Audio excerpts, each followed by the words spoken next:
Chat GPT हमें बुद्धू बना रहा है। MIT की एक नई स्टडी ने चौंकाने वाले नतीजे निकाले हैं। आर्टिफिशियल इंटेलिजेंस के इस दशक की सबसे बड़ी क्रांति के नाम पर हम अपनी सोचने की क्षमता को खो रहे हैं। MIT के शोधकर्ताओं ने 54 लोगों पर अध्ययन किया, 18 से 39 साल के बीच के। उन्हें 3 ग्रुप में बांटा गया।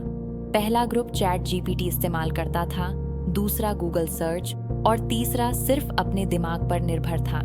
EEG सेंसर से उनके ब्रेन एक्टिविटी को ट्रैक किया गया। नतीजा, चैट जीपीटी इस्तेमाल करने वालों का दिमाग सबसे कम सक्रिय था। उनके निबंध आत्माहीन कहे गए। उनकी सोच बमुश्किल सक्रिय थी। जब उनसे दोबारा निबंध लिखने को कहा गया, इस बार AI के बिना, तो ज्यादातर को याद भी नहीं था कि उन्होंने क्या लिखा था। इसके विपरीत, जिन्होंने कोई टूल नहीं इस्तेमाल किया, उनका दिमाग सबसे ज्यादा सक्रिय था।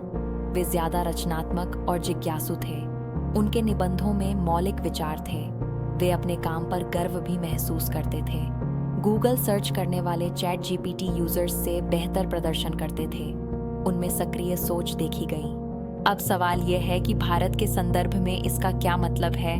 हमारी शिक्षा व्यवस्था पहले से ही रटंत प्रणाली की शिकार है। अगर हम AI पर और भी निर्भर हो जाएं तो क्या होगा? अमेरिका में 2023 में कई स्कूलों ने चैट जीपीटी पर प्रतिबंध लगाया था।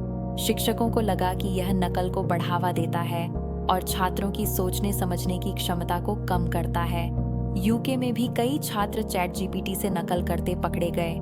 लेकिन यहाँ एक बड़ा सवाल है, क्या हम तकनीक के खिलाफ हैं? बिल्कुल नहीं। MIT के शोधकर्ता भी AI के विरोधी नहीं हैं। वे कहते हैं कि AI को दूसरे दिमाग की तरह इस्तेमाल करना चाहिए, अपने दिमाग के विकल्प की तरह नहीं। भारत में डिजिटल इंडिया मिशन चल रहा है। NEP 2020 तकनीक के इस्तेमाल को बढ़ावा देती है। लेकिन क्या हम यह सुनिश्चित कर रहे हैं कि तकनीक हमारी सोचने की क्षमता को बढ़ाए, घटाए नहीं? पुराने समय में लोग निबंध लिखने के लिए किताबों और शब्दकोशों का सहारा लेते थे। कविता लिखने के लिए अपने दिल में झांकते थे और भावनाओं को कागज पर उतारते थे। अब सिर्फ एक प्रॉम्प्ट काफी है। सुविधाजनक तो है, लेकिन कीमत क्या है? AI गलत नहीं है, लेकिन इसका बुद्धिमानी से इस्तेमाल जरूरी है। स्कूलों को AI को क्लास में लाने की जल्दी नहीं करनी चाहिए, खासकर जब छात्र छोटे हों। याद रखिए, AI आपका दूसरा दिमाग हो सकता है, लेकिन पहले दिमाग का विकल्प कभी नहीं। सत्यमेव जयते।